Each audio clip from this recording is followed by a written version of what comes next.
বিদেশি গান আর নাটকের পর এবার উত্তর কোরিয়ায় কমিউনিস্ট একনায়ক কিম উনের নিশানায় বিদেশি সিনেমা এবং টিভি চ্যানেল।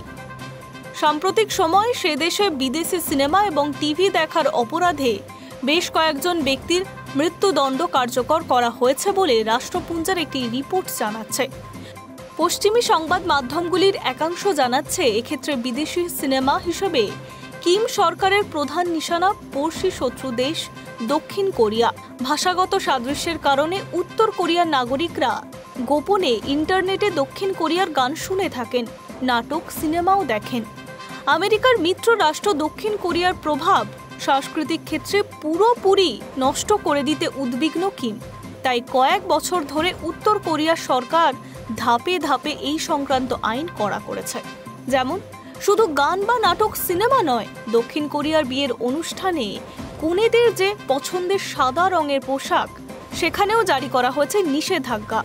এর পাশাপাশি আধুনিক প্রযুক্তির সাহায্যে নাগরিকদের ওপর নজরদারিও বাড়িয়েছে উত্তর কোরিয়ার সরকার। বিদেশি যোগাযোগ প্রমাণিত হলেই দেওয়া হয়েছে দীর্ঘমেয়াদী জেল বা কারাদণ্ডের সাজা।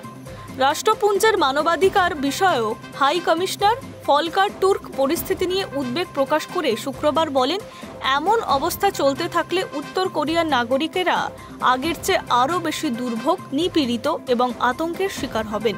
High news network.